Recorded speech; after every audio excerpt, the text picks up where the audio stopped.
Este tema podemos titularlo El yo y la cruz. En Mateo 26-24, Jesús decía: si alguno quiere venir en pos de mí, niéguese a sí mismo, tome su cruz cada día y sígame. Porque todo el que quiera salvar su vida la perderá, y todo el que pierda su vida por causa mía la hallará. Una vez más, el Señor está llamando a sus discípulos a que tomen la cruz, entregando la vida del alma a la muerte. La vida del alma es el yo, y sus facultades son la voluntad, la mente y la emoción. El creyente anímico es el que aún no es espiritual. Anda según sus propias fuerzas, su propia voluntad, y está dominado por las emociones. Cuando hablamos de la vida del alma, estamos hablando del yo. Hay un momento en el que Pedro amonesta al Señor Jesús cuando éste le dice que le esperan grandes dolores y que tendrá que morir. Claro, Pedro, totalmente conmovido, le dice que se compadezca de sí mismo. ¿Y qué pasa? ¿Cómo reacciona Jesús? Jesús le dice: sal de aquí, Satanás, porque me pones en peligro de caer. Y agrega que él no ve las cosas como las ve el Padre. Jesús quiso decir que el interés por hacer la voluntad de Dios debe ser mayor al interés en uno mismo. Pero luego, el Señor Jesús les advirtió a sus discípulos que todos los que quieran seguirlo tendrán que ir a la cruz también.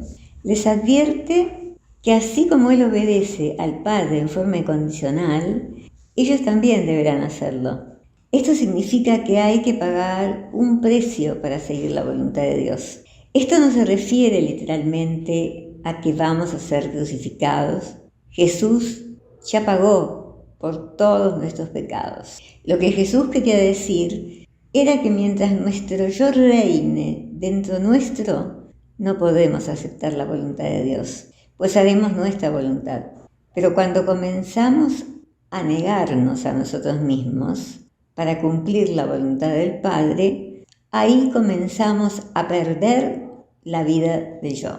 El Señor se encarga de poner diferentes cruces en nuestro camino, para que las vayamos sorteando, superando, y cuantas más cruces ponga, menos vida del yo nos va a quedar. Por supuesto que no es agradable recibir maltratos cuando hacemos buenas obras o nos portamos bien. No es agradable poner la otra mejilla cuando nos golpean en una.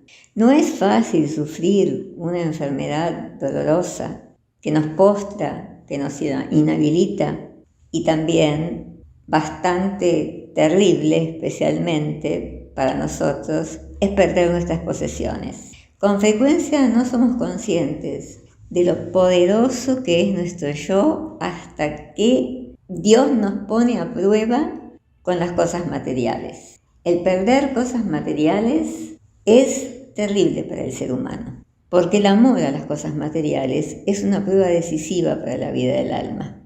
No hay nadie que mejor exprese lo que es vivir en el espíritu, haciendo la voluntad de Dios y negándose a todo lo que puede distraerlo de esa voluntad, en las palabras del apóstol Pablo, cuando dice: pero lejos esté de mí el gloriarme, sino en la cruz de nuestro Señor Jesucristo, porque en el mundo me es crucificado a mí y yo al mundo.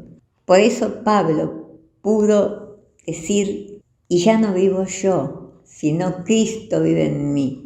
Porque no todos podemos decir lo mismo.